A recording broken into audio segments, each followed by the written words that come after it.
बड़ी दुआएं हैं कि अगर वो दुआएं पढ़ो तो इमाम से राबिता पैदा हो जाता है। मैं ज़्यादा लंबी लंबी दुआएं ना पढ़ने का आदी हूँ ना पढ़वाने का, लेकिन आपको कुछ ऐसी चीज़ बता दूंगा आज की इस मजलिस में, इंशाअल्लाह हर बच्चा भी कर सकेगा और करेगा ज़रूर।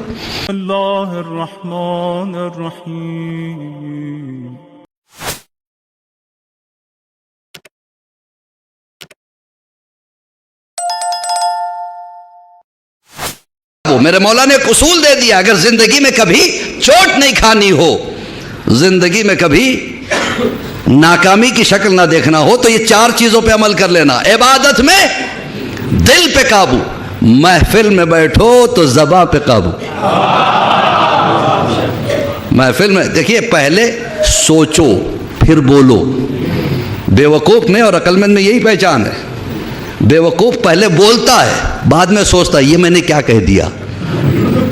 अक्लमंद पहले सोचता है फिर बोलता है।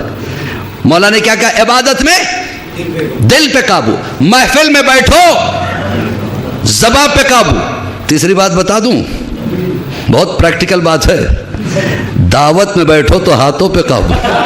चौथी चीज इंशाअल्लाह अब ये देखूंगा कितनों के जहन में उतरी, कितनों के ऊपर से चली गई, ये टेस्ट है आपका।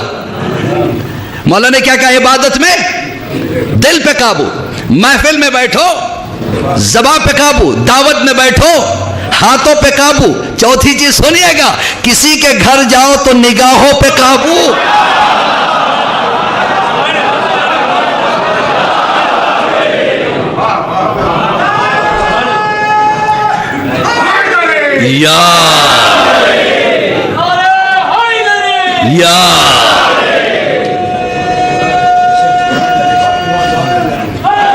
या अली मेरे मौला। देखा आपने? तो अजीज़ा ने मोहतरम, पहचानो, इन्होंने पहचानवाया है, इसीलिए इनसे राबिता ज़रूरी है। अपने इमाम वक्त से भी राबिता ज़रूरी है। अब राबिते के लिए बड़े बड़े अमाल हैं, बड़ी दुआएं हैं कि अगर वो दुआएं पढ़ो तो इमाम से राबिता पैदा हो जाता है। मैं ज़्यादा लंबी लंबी दुआएं ना पढ़ने का आदी हूँ ना पढ़वाने का, लेकिन आपको कुछ ऐसी चीज़ बता दूंगा आज की इस मजलिस में, इंशाअल्लाह हर बच्चा भी कर सकेगा और करेगा ज़रूर। देखिए, इमाम को एक नाम बहुत ज़्यादा पसंद है। हमारे ज़माने के इमाम को एक नाम बहुत ज़्यादा पसंद है, फरजंद ज़हरा सल्लल्लाहु अलैहि।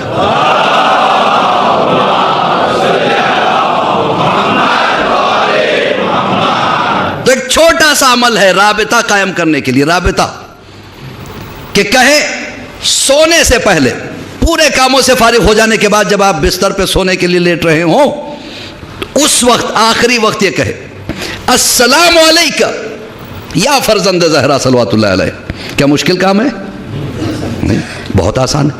और जब सुबह उठे सबसे पहले यही, बगैर किसी से बात किए, अस्सलामु अलैका या फरजंद ज़हरा। अब आप पूछेंगे इससे इसका फ़ायदा क्या है? सुनिए, फ़ायदा भी बता दूं ताकि बच्चों के समझ में आ जाए। सलाम का बहुत बड़ा फ़ायदा है। आपने आज खुतबा जुमा में सुना होगा कि मौलाना ने जो तकरीर की थी, खुतबा दिया था, उसमें एक जुमला कहा कि मगरूर इंसान की एक पहचान है, वो इंतज़ार करता है कि उसे सलाम किया जाए। वो मगरूर ही नहीं है, बदबख्त है। इसलिए कि सलाम करने वाले का जो ये सवाब है, जवाब देने वाले से कहीं ज़्यादा है। सलाम क्या है? एक दुआ है। सलाम का फ़ायदा क्या है? पहली बात तो यह कि सलाम है दुआ, अल्लाह आपको सलामत रखे।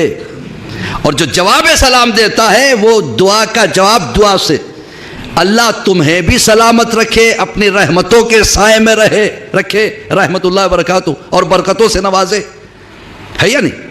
हम अगर इमाम को सलाम करें, इमाम की सलामती की दुआ करना ये अलग है, और सलाम है सुन्नत, मुस्तहब, जवाब है वाजिब। हम इमाम की सलामती की दुआ करें ये बेहतर है, या इमाम हमारे सलामती की दुआ करे? हम जैसे सलाम करते इमाम जवाब देते हैं। जरा सोचिए, जो इमाम के जवाब सलाम के साए में रात गुजारे या दिन की शुरुआत करे तो फिर परेशानियां कैसे आ सकती। तीसरी बात भी आपको बता दूं, इससे राबिता कैसे होता है। मसलन मैं घर से बाहर निकला, मैंने देखा कुछ बच्चे खेल रहे हैं गली में, मैं उधर से जाने लगा। अचानक मैंने देखा कि सारे बच्चे तो खेल में मसरूफ थे, लेकिन एक उनमें बच्चा अचानक आगे आया और झुक के मुझे सलाम किया। सच बताइए मेरी फीलिंग क्या होगी, मेरी कैफियत दिल की क्या होगी। मैं सोचूंगा थोड़ी देर के लिए, बड़ा प्यारा बच्चा है, इसके माँ बाप जरूर शरीफ है, किसी ने मुझे सलाम नहीं किया लेकिन इस बच्चे ने सलाम किया। तो एक मोहब्बत उस बच्चे से हो गई। मैंने उसके सर पे हाथ फेरा, जीते रहो बेटा, अल्लाह तुम्हें सलामत रखे, खुश रहो, आबाद रहो, अलैकुम सलाम वरहमतुल्लाह, ये कह के मैं चला गया। अब मैं शाम में वापस आ रहा था, फिर मैंने देखा सारे बच्चे खेल रहे थे, फिर यही बच्चा सामने आया, फिर उसने झुक के सलाम किया, मैंने जवाब दे दिया। दूसरे दिन मैं निकला, महसूस कीजिएगा एक अहम पैगाम दे के जा रहा हूं। अब वो आया, फिर से सलाम किया, मैंने जवाब दिया, फिर चला गया, फिर शाम में आया, फिर सलाम किया। तीसरे दिन भी यही हुआ। अब ये हो गया कि मेरा दिल उस बच्चे से लग गया। सिर्फ 3 दिन उसने सलाम किया था। चौथे दिन जब मैं बाहर आया, बच्चा नजर नहीं आया। आखिरी वालों तक तवज्जो, बच्चा नजर नहीं आएगा तो मैं ढूंढूंगा। जो रोज मुझे सलाम कर रहा था आज कहां गया। भैया सलाम करने वाले को हम जैसा गुनहगार फरामोश नहीं कर सकता, तो जो इमाम को सलाम करे,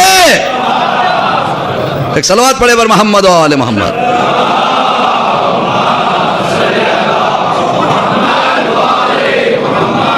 हो गया ना राबिता, राबिता कायम हो गया नहीं।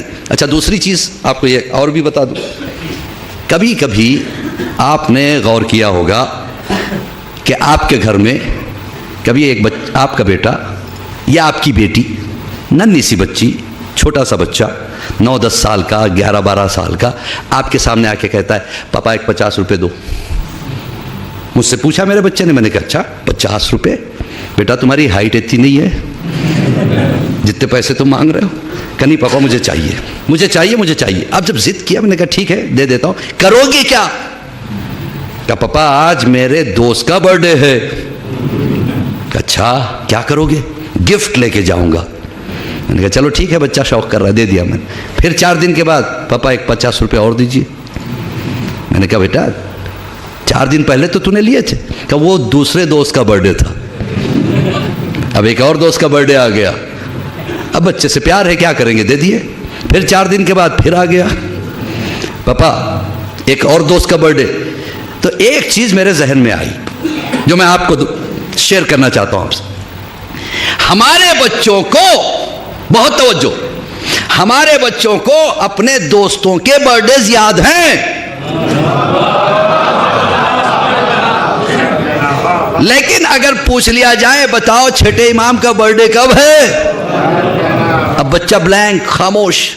7वें इमाम की तारीख पैदाइश कौन सी है, बच्चा फिर खामोश। 8वें इमाम की तारीख शहादत कौन सी है। किसकी गलती है? बच्चों की गलती नहीं है, हमारी गलती है। लेकिन उसका भी इलाज है।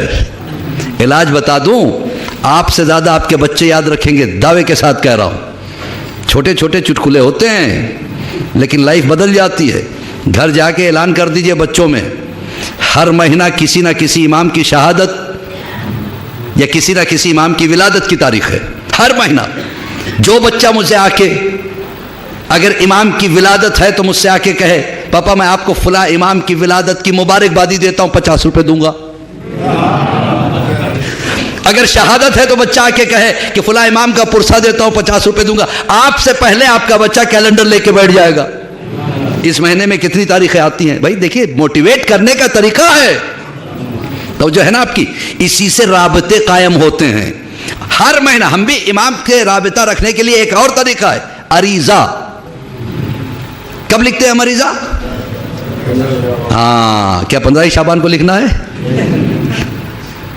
देखिए, अगर आपके, अल्लाह आपके वालिदैन को सलामत रखें अगर मौजूद हैं, अगर किसी के वालिद दुनिया से गुजर गए, अचानक एक फ़ोन आ जाए कि कि सरकार आज का दिन था, आपके वालिद पैदा हुए थे, हम आपको उसकी मुबारकबादी देते हैं, कितने खुश हो जाएंगे आप।